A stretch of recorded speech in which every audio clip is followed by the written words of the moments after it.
tous et j'espère que vous passez de bonnes fêtes de Noël, de fin d'année. Voilà, je ne sais pas trop quand est-ce que je publierai cette vidéo. On se retrouve pour un nouvel update lecture. Alors j'ai plusieurs livres à vous présenter, quatre exactement, dont un tout petit sur lequel je ne vais pas m'étendre énormément, étant donné que je n'ai pas lu la pièce originale. Donc il s'agit de Antigone de Jean Anouilh. Et donc moi je n'ai pas lu Antigone de Sophocle, donc je pense remédier à cela très bientôt. Mais j'ai beaucoup aimé ce petit livre. Donc c'est aux éditions La Table Ronde. Je l'avais trouvé d'occasion et j'ai pas mal aimé ce que j'ai lu. Donc c'est une pièce de théâtre, hein, enfin ceux qui ne le sauraient pas, avec donc plusieurs personnages. Et on nous dit que la pièce a été créée au théâtre de l'Atelier le 4 février 1944 dans une mise en scène et des décors d'André Barsac. Donc il s'agit d'une réécriture, hein, comme vous avez bien pu le comprendre. Donc l'Antigone de Sophocle, lu et relu, et que je ne connaissais pas, et que je ne connaissais par cœur depuis toujours, a été un choc soudain pour moi pendant la guerre, le jour des petites affiches rouges. Je l'ai réécrite à ma façon avec la résonance de la tragédie que nous étions alors en train de vivre. Au début de la pièce, donc on va suivre Antigone, euh, qui vient de perdre, je pense, son frère, si je ne m'abuse. Elle a également une sœur. Il y a une histoire d'amour un peu impossible. Il y a une histoire de sacrifice également, une histoire de désobéissance aux lois malgré la posture sociale élevée. Voilà, si je résume un petit peu ce que j'ai lu, sans trop spoiler ce qui va se passer. Voilà, j'ai passé un bon moment. Ça faisait un petit bout de temps que j'avais pas lu de théâtre et j'ai assez apprécié. Alors comme je vous dis, j'ai pas assez de recul pour pouvoir analyser la pièce plus en détail, car je n'ai pas lu l'Antigone de Sophocle. Donc dès que ce sera le cas, je m'attarderai un petit peu plus sur cette lecture. Mais voilà, je vais passer directement à la lecture suivante. Alors ce mois-ci, j'ai lu un livre qui me faisait très envie. Il s'agit des portraits de Joséphine de Tara Conklin. Je vous mets ici la couverture. Donc ça, c'est une édition chez Pocket. Alors je me suis accrochée quand même parce qu'elle faisait presque 500 pages en écrit assez petit, hein, voilà, donc vous connaissez tous les livres de poche ou les éditions Pocket. Je vous mets ça un petit peu ici. Le livre va se passer à deux époques différentes, donc à chaque fois on va changer de point de vue à chaque chapitre. C'est quelque chose qui me plaît beaucoup dans les lectures. Donc la première époque, il s'agit de celle de 1800, en 1848, où on va suivre donc Joséphine, le personnage principal du livre, et en 2004, où on va suivre Lina. Alors, l'action démarre en 1848, donc comme je vous l'ai dit, on va parler de Joséphine, qui est une jeune femme noire, esclave, chez une famille blanche très riche, qui s'appelle les Belles. Donc elle est chez eux depuis des années. Donc c'est une esclave un petit peu particulière car elle a été achetée en fait par la famille Bell suite à de nombreuses fausses couches de la femme, enfin de la matriarche, enfin du couple en fait, enfin de la femme. Et pour pallier un petit peu à ce manque d'enfants qui se fait beaucoup ressentir dans la grande demeure, ils ont décidé d'acheter en fait une enfant noire, enfin jeune, pour la faire loger chez eux, alors que tous les autres esclaves de leur plantation de coton, je crois, ils ont une plantation de coton, sont logés dans des cabanes, des petites huttes, enfin dégueulasses quoi, autour du domaine, et elle a le droit en fait de vivre dans leur maison, mais ça n'empêche pas qu'elle est à leur service, donc c'est même un peu peut-être plus pousser le vice encore, je sais pas. Bref, dès le départ des premiers chapitres, on sait que Joséphine, elle prépare sa fuite, qu'elle veut quitter cet endroit qu'elle ne supporte plus, et qu'elle attend ce moment avec une grande impatience.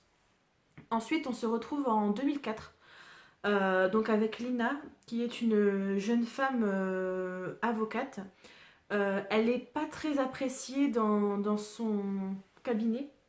Euh, c'est une femme qui a certes un caractère, mais euh, on va comprendre tout de suite en fait son milieu professionnel, que son milieu professionnel est assez dur avec elle, car elle n'est pas vraiment prise au sérieux, étant une femme avocate. Voilà, elle se retrouve avec des espèces de machos que j'ai eu envie de frapper dès le début de l'histoire. Donc bref, elle enchaîne un petit peu les cas sur lesquels, enfin les cas à défendre, sans qu'elle soit vraiment prise au sérieux par ses compères. Euh, alors, j'ai beaucoup aimé en fait les deux caractères des deux personnages très vite. Euh, Même si j'ai plus accroché au début à l'histoire de Joséphine qu'à celle de Lina, assez vite ça va changer, enfin ça va changer, les histoires vont s'entremêler et j'avais autant hâte de retrouver l'une que l'autre durant ma lecture. Alors, le père de Lina, c'est un artiste peintre et sa maman est morte. Euh, Elle n'est pas très heureuse dans sa vie, hein, donc déjà, bon, elle a un travail certes qui lui plaît assez, mais mais sa vie personnelle plutôt ne la satisfait pas grandement. Elle n'a personne dans sa vie. Voilà, elle a une relation un peu en dents de scie avec son père. Euh, et jusqu'au jour où elle va devoir enquêter sur un recours collectif, donc elle va avoir une nouvelle affaire qui va lui être un petit peu attribuée par défaut en fait parce que il n'y a personne d'autre pour s'en occuper avec le collègue avec qui elle travaille. Sachant que son collègue est imbuvable, enfin, c'est une espèce de gros macho voilà, en gros, il est du genre à s'attribuer les mérites du travail des autres. Donc voilà, dès le départ, je ne l'ai pas trop aimé. D'ailleurs, je n'ai même pas noté son nom parce que tellement il me semble pas important dans l'histoire. Euh, Son enquête va se concentrer principalement sur deux choses. Alors, premièrement, c'est un recours collectif par rapport à de l'esclavage, donc justement. Donc, elle va essayer de remonter jusqu'aux descendants de Joséphine pour plusieurs raisons. Euh, Car elle va devoir également prouver que les tableaux de, la, de Lou Anne Bell, donc si vous vous rappelez bien, la famille Bell, c'est la famille qui emploie Joséphine en 1848. Donc la descendance, en fait, a hérité des tableaux de l'artiste peintre des années, des années plus tard, hein, évidemment. Euh, et en fait, Lina va devoir démontrer que les tableaux ont été peints par Joséphine, donc par l'esclave noire, et non par la maîtresse blanche qui a peint aussi d'autres œuvres qui sont reconnues, mais voilà, dernièrement, avec les expertises qui avaient été faites dans l'histoire, il manquait encore des éléments pour prouver totalement que les tableaux euh, avait été peint par Joséphine et non par Lou Anne Bell, et que par conséquent, il ne revenait pas à la descendance des Bell, mais à la peut-être descendance de Joséphine si elle en a eu. Alors c'était assez palpitant comme enquête. euh, Parce que moi je voulais tout de suite savoir qui peut-être allait être une descendante ou descendant de Joséphine. J'avais espéré pour que que ce soit Lina pendant une bonne partie du livre. Alors je vous dis pas si c'est le cas ou pas, mais par contre, ce que j'aurais aimé en fait, c'est avoir plus d'éléments concernant le dossier en fait qu'elle a dû étudier donc pour l'esclavage. À un moment du livre, elle fait une espèce de tableau où elle répertorie un petit peu le nom des personnes qui ont employé non, qui ont été employées par des familles blanches dans les années au cours du 19e siècle, fin du 19e siècle, pardon. Ce tableau était juste, enfin voilà, il était assez bien fait, mais c'était un petit peu redondant parce que déjà pendant 2 pages, elle nous cite une liste de noms qui ont subi l'esclavage en fait de ces familles dans le 19e siècle. Bien sûr, là, je ne vais pas le retrouver. Voilà, ça y est, nature du préjudice. Voilà, je vous montre un petit peu le...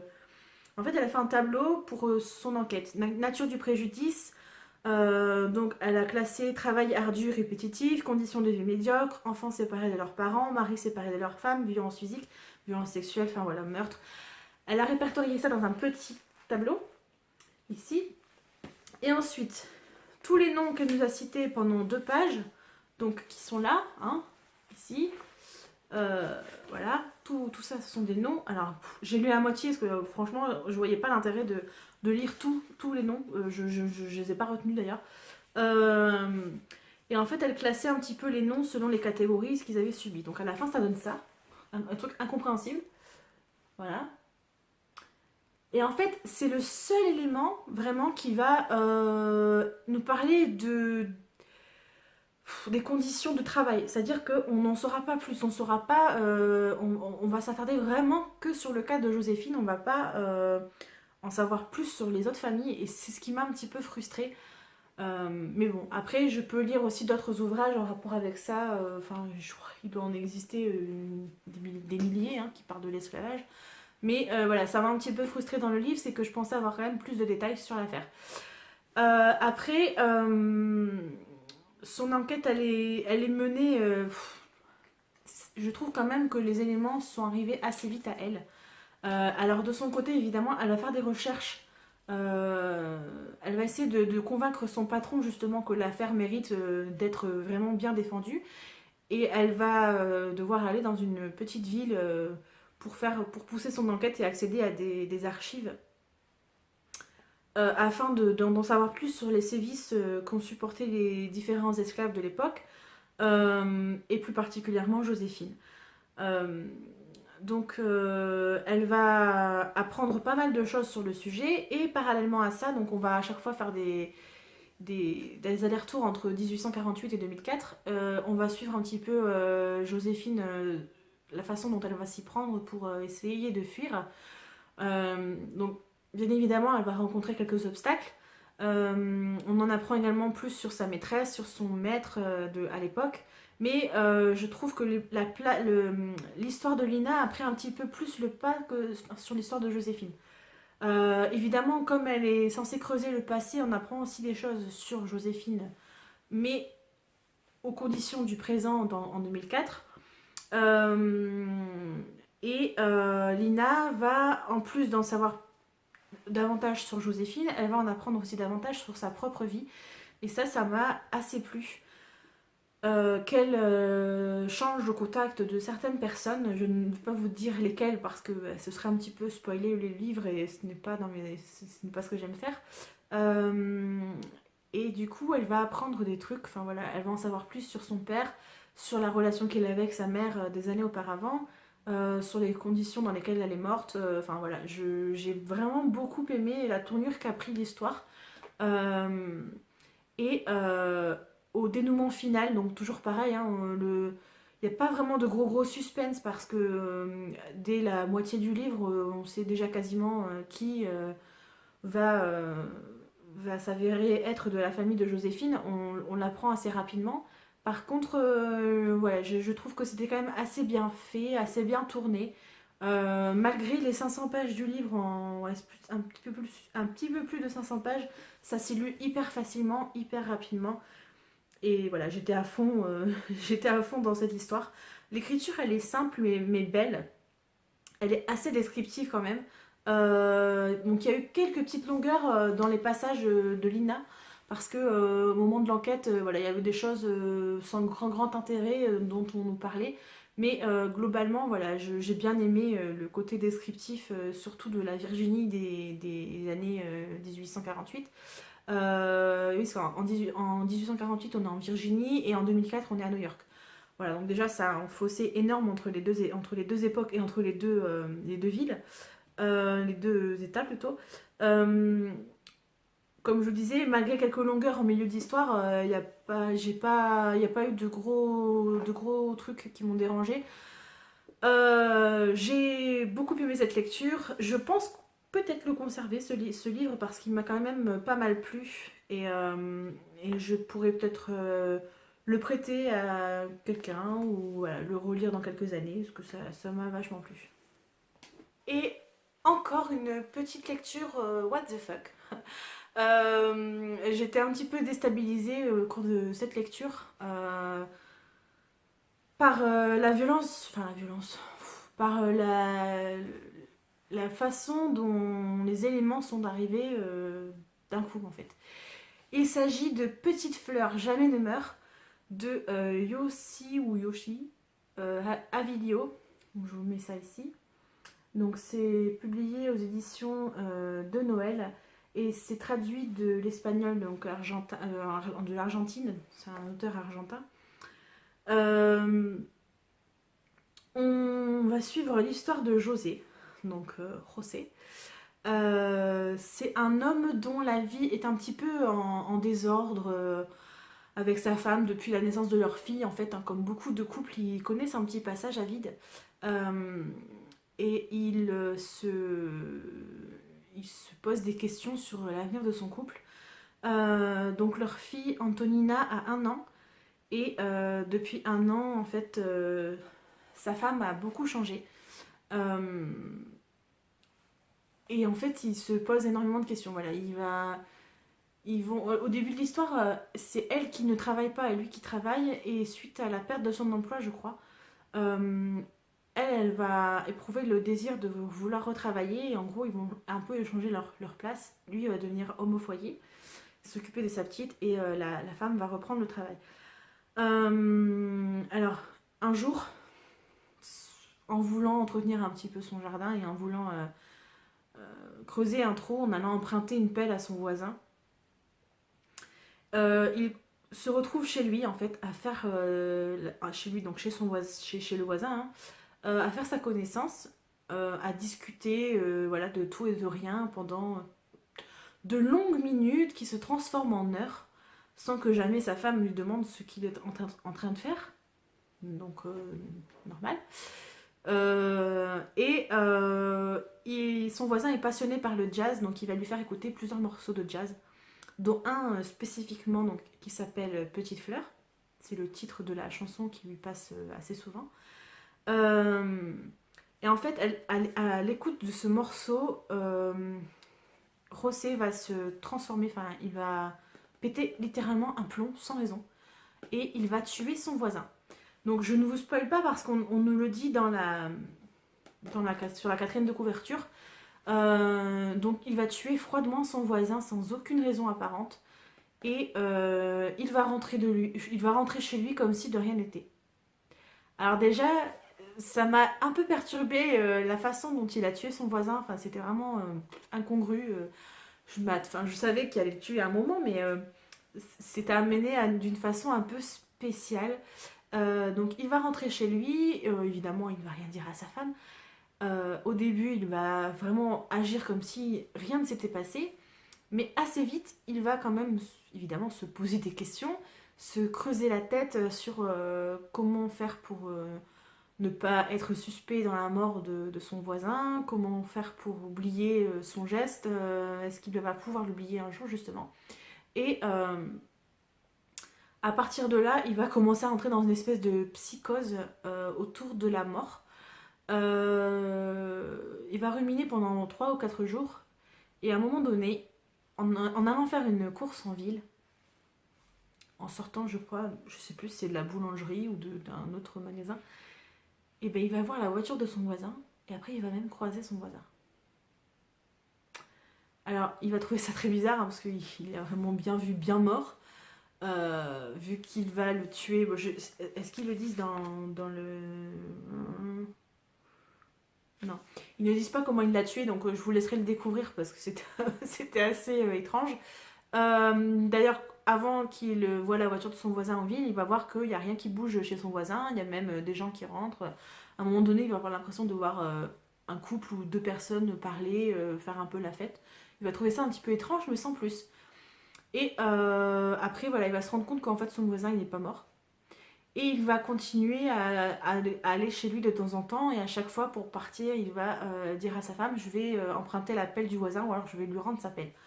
Voilà. Donc, je vous laisserai découvrir ce qui se passe si vous avez l'intention de le lire. Ensuite, parallèlement à ça, son couple est en grande crise, mais ça prend des proportions énormes. Sa femme se retrouve sans trop spoiler, elle va se retrouver à entrer dans une sorte de secte pour qui est à la base censée l'aider, mais qui va partir complètement en chouquette. Voilà, je me suis fait des notes, mais en fait, je suis totalement en train d'improviser parce que c'est pas évident de pas tout vous dire pour pas dévoiler, mais voilà, il faut quand même vous donner l'envie de le lire. Parce que j'ai bien aimé, hein. C'était un petit peu spécial, mais c'était euh, intéressant par sa différence en fait, ce livre. Voilà. Sa femme, elle est vraiment perdue dans sa vie personnelle et elle se retrouve, comme je vous le disais, dans une secte qui est grotesque, voire très très très douteuse. Quand vous lirez le passage qui la concerne, vous allez comprendre de quoi je veux parler. Euh, et donc, pour résumer un petit peu l'histoire globale, on va dire que l'histoire, elle représente un petit peu toutes les peurs qu'un homme peut ressentir au cours de sa vie. Parce que là, on va vraiment se focaliser sur José. Euh, donc, on va nous parler un petit peu de la peur de la paternité, hein, parce que sa relation avec sa fille va assez vite changer. Il a peur que sa femme le trompe, peur que sa femme le quitte. La question aussi de l'envie de meurtre, comment l'envie de meurtre peut naître chez quelqu'un. Est-ce que le plaisir aussi de tuer peut arriver chez un mec tout à fait normal, de base. On va parler également de la perte d'un travail. On va évoquer aussi l'envie de tromper sa femme. Euh, et comment réagir face à une situation qui échappe totalement à son contrôle en fait, parce que voilà, sa vie elle part en chouquette, en live, mais d'une façon mais puissante, tellement gros qu'on se dit est-ce que c'est pas un peu trop finalement tout ce qui va se passer dans sa vie. Bon après voilà, ça reste un livre, mais j'ai trouvé que il y avait des passages, voilà, je me dis punaise, si ça arrivait vraiment dans la vie de tous les jours, comment on réagit quoi. Voilà, c'était un petit peu étrange aussi parce que bon, forcément, il y a un côté surnaturel. Parce que bon, il a tué son voisin une fois, mais il va pas le tuer qu'une fois. C'est-à-dire qu'à chaque fois qu'il va se mettre à écouter cette fameuse petite chanson, il va péter un plomb et il va tuer son voisin. Bon, je vous laisserai découvrir les circonstances, mais voilà, c'était un côté un petit peu surnaturel dans l'histoire qui, au final, est un peu bizarre quand on a fini de lire le livre. J'ai dû prendre un petit peu de recul en fait. C'est pour ça que j'ai attendu un petit peu avant de vous en parler. Car mon impression à chaud, elle aurait pas été. Voilà. Elle aurait été un peu différente. J'aurais retenu que le côté what the fuck, enfin, que le côté barjo, un peu déjanté, des situations rocambolesques, voilà, des éléments assez perturbants, et surtout sur une fin. On est laissé sur une fin assez horrible, j'ai envie de dire. Où on se demande même, enfin moi je me suis même demandé à un moment si José il n'avait pas halluciné depuis le début. Euh, alors est-ce qu'il a rêvé? Est-ce que ça s'est vraiment produit? Voilà, je suis un peu perplexe en fait quand même sur la fin de ce livre. Euh, L'écriture elle est assez simple, directe, on va droit au but, surtout dans les scènes de meurtre, hein. Et quelquefois aussi un petit peu cru, parce qu'il va être un petit peu question de sexe dans ce livre. Pas, ça va pas prendre une place très très importante, mais assez pour que ce soit notifié quand même. Il y a des passages un peu limites. Voilà, donc je suis assez perturbée par rapport à cette histoire. Ça va me marquer pendant un petit moment en fait, parce que j'ai jamais lu quelque chose de pareil. Si je devais le classer dans une catégorie, pour le côté bizarre, je dirais que je le mettrais avec une lecture que j'ai faite aussi il y a un petit moment, où c'était... ah là là, je me rappelle plus du titre, mais l'histoire où un homme va prendre la place une espèce d'SDF qui va vivre dans une voiture jaune, là je vous en ai parlé il y a un petit moment. J'essaierai de vous remettre le titre soit ici ou alors en barre d'infos. Mais voilà, c'était une lecture qui était très différente de ce que j'ai l'habitude de lire. Enfin, ma dernière lecture, Il s'agit d'un livre que ma petite sœur a très envie de lire et elle attendait que je le lise pour peut-être que je lui donne mon avis ou pour que je puisse lui prêter. Et il s'agit de Covenant, le tome 1 sans mêlée de Jennifer L. Armentrout. Donc déjà, je vous laisse apprécier la beauté de la couverture. Voilà, donc je sais qu'il est sorti il y a un petit moment. Là, je sais pas, c'est une édition qui a été imprimée en 2017, donc ça va. Aux éditions J'ai lu. Alors, j'ai adoré. Ça fait partie d'un des titres que j'ai beaucoup aimé, que j'ai vraiment beaucoup apprécié ces derniers temps. Donc, on arrive dans un monde où notre héroïne, elle sait déjà ce qu'elle est. Donc, il n'y a pas, y a pas de... Il n'y a pas de suspense vis-à-vis de ça. Alex, elle sait qu'elle n'est pas totalement, enfin qu'elle n'est pas humaine. C'est pas une découverte. Donc c'est une sans mêlée. Autant dire pas grand chose dans le monde des hématoïs. Donc voilà, les hématoïs en fait, ce sont des personnes qui peuvent. Ok. Mon décor se casse la gueule, tout va bien. Ce sont des... Alors, si je me rappelle bien, ce sont des demi-dieux, ou des enfants de demi-dieux. Je ne sais plus exactement le détail. Vous n'hésitez pas à aller voir la quatrième de couverture. Et donc, les sangs purs de cette histoire, seuls les sangs purs sont dignes d'exercer le métier de sentinelle. Et les personnages en fait vont se retrouver avec des pouvoirs ou des capacités, donc ils peuvent maîtriser les éléments. Donc vous connaissez tous hein, les éléments.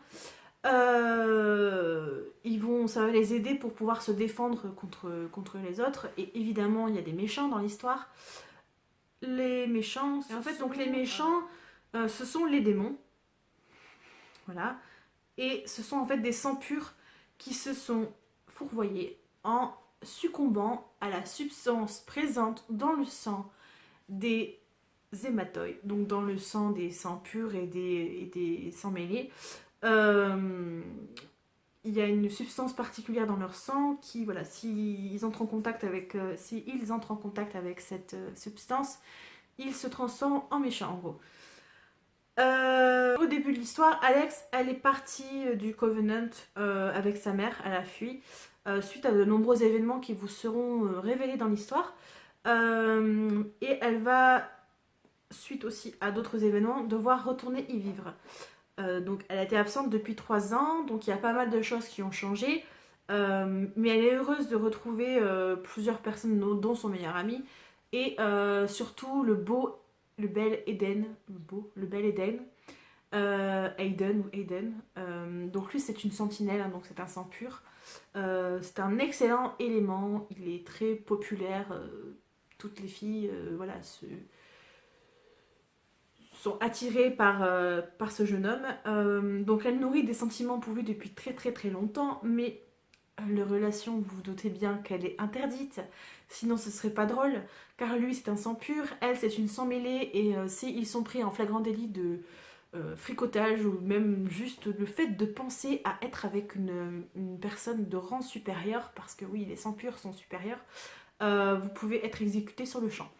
Voilà, donc c'est très très réjouissant tout ça. Elle est donc repropulsée à nouveau dans ce monde où on va suivre donc l'évolution des personnes qui peuvent maîtriser leurs capacités, qui sont, je vous le rappelle, liées aux éléments. Et elle va devoir reprendre pour ça un entraînement qu'elle avait commencé avant de partir du Covenant. Parce que elle, malgré sa position de sang mêlé, elle a envie de devenir une sentinelle, même si c'est très très très très très très rare que les sangs mêlés deviennent des sentinelles. Donc les sentinelles sont chargées de chasser les démons en fait pour protéger leur race, pour protéger la descendance des demi-dieux. Enfin voilà, tout est codifié. Voilà, ils peuvent tuer ils doivent d'ailleurs tuer les démons, tous les démons qu'ils croisent. Donc ce n'est pas chose aisée évidemment, car les démons, comme à la base ils sont des sangs purs, et maîtrisent aussi des éléments comme les sangs purs qui n'ont pas succombé au mal. Je sais pas si je suis très claire dans mes explications, désolée, mais c'est pas évident à expliquer. Et donc tout ça pour dire qu'en gros, les sangs purs et les hémateuils, en fait, ils veulent éliminer les démons pour pouvoir assurer la continuité de leur lignée. Alex, elle va devoir résoudre plusieurs soucis, sachant qu'en plus, avant de partir du Covenant, elle avait déjà une réputation assez... comment dire, c'était pas une jeune fille très docile, donc ce n'est toujours pas le cas, même si elle va devoir travailler sur elle-même pour pouvoir évoluer rapidement dans le monde. Euh, j'ai beaucoup aimé son caractère un petit peu impertinent. Euh, Elle va évoluer de manière assez intéressante durant ce premier tome. L'écriture, elle était assez sympathique, très dynamique car on rentre très très vite dans le vif du sujet. Comme la personne justement, comme notre héroïne sait ce qu'elle est, elle ne découvre pas un monde jusqu'alors inconnu et elle tombe pas des nues en apprenant sa condition. Non, là, elle sait déjà ce qu'elle est, donc c'est ce qui me fait rentrer assez vite dans le vif du sujet. La lecture donc de ce premier tome était très addictive. Je l'ai lu en une fois, hein. Donc après, je sais pas, je lis pas très vite, donc il fait 470 pages, presque ouais, 472 pages, vers 21h, 21h15, et je l'ai fini à 3h30 du matin, je crois, donc en faisant des petites pauses dessert et des petites pauses pipi. Mais voilà, je l'ai lu d'une traite tellement j'étais à fond dedans. Évidemment, je vais me procurer les deux tomes suivants, enfin le tome 2 et le tome 3, parce que je crois que c'est juste une trilogie. Parce que j'ai beaucoup beaucoup aimé. Euh, Ça m'a fait penser un petit peu à un mélange entre Divergente ou encore La Maison de la Nuit, en fait, un petit peu un mélange des deux. Parce qu'à la base, quand même, les démons, si ils boivent le sang pour aller jusqu'à trouver l'élixir, euh, ils peuvent un peu faire penser à des vampires. Parce que c'est vrai qu'au début, je voyais, ça fait penser à Twilight, c'est pas ça que j'avais vu. Moi, je ne sais plus trop. Bon, bref, je ne sais plus pourquoi je vous dis ça. Mais en gros, voilà, un mélange entre Divergente et La Maison de la Nuit, que j'ai lu aussi, qui parle de vampires. Et peut-être aussi, pourquoi pas, Le Labyrinthe, malgré... par rapport au fait qu'ils soient tous assez jeunes, je crois, dans cette histoire, et qu'ils soient regroupés dans une partie du monde qui existe. Si je ne dis pas de bêtises. Voilà ce qui m'a fait penser à ça. Ce premier tome, il pose assez bien les bases, mais comme je vous dis, il se passe quand même pas mal de choses à l'intérieur. On est laissé en fait à la fin de l'histoire, avant qu'elle réintègre le système scolaire, parce que si je me trompe pas, elle revient vers le mois de juin au Covenant, et pendant 3 mois, elle va devoir s'entraîner à fond pour pouvoir être capable de reprendre une scolarité en septembre. Donc c'est le bel Eden qui va l'entraîner, donc ce qui va rendre encore la chose plus compliquée concernant sa relation avec lui. On nous laisse donc sur pas mal d'interrogations concernant la suite des événements. Et j'ai beaucoup aimé, voilà. Sans en dire plus, c'est une histoire qui se lit très très vite, assez intrigante. J'ai hâte de voir comment vont évoluer les choses. Il y a eu quelques petites surprises auxquelles je ne m'attendais pas vraiment à ma lecture, et d'autres points que je pense vous allez pouvoir deviner si vous connaissez un petit peu des histoires du genre. Mais voilà, c'était une très bonne surprise. Enfin, je savais, j'étais persuadée quand je me suis procuré le premier tome que j'allais apprécier. Et c'était le cas. Donc voilà. Donc Sister, si tu me regardes, tu peux me l'emprunter, hein, si tu me l'abîmes pas, évidemment. Donc tu ne cornes pas les pages, tu ne casses pas la tranche. En fait, tu lis comme ça. Voilà. Enfin, je rigole. Voilà, on peut le lire comme ça, ça c'est quand même assez bien. En plus, ces formats-là, ils tiennent assez bien dans la main.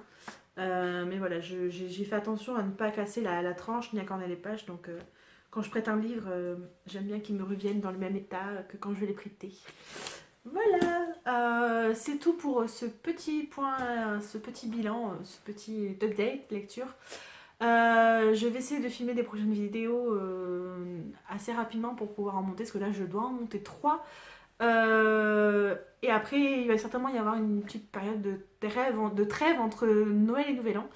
Ou alors j'essaierai de filmer les vidéos à l'avance pour pouvoir vous les poster et que vous ne restiez pas sans vidéo de moi. Sinon, vous allez peut-être vous ennuyer de moi, je sais pas. Voilà. Je plaisante, bien évidemment. Vous faites bien ce que vous voulez. Je vous souhaite à tous de très bonnes vacances. Passez de bonnes pêtes. Oui, pas de bonnes pêtes avec votre famille. J'arrête un peu les conneries. Passez de bonnes fêtes avec vos proches. Et je vous dis à très bientôt dans une nouvelle vidéo. Ciao, ciao!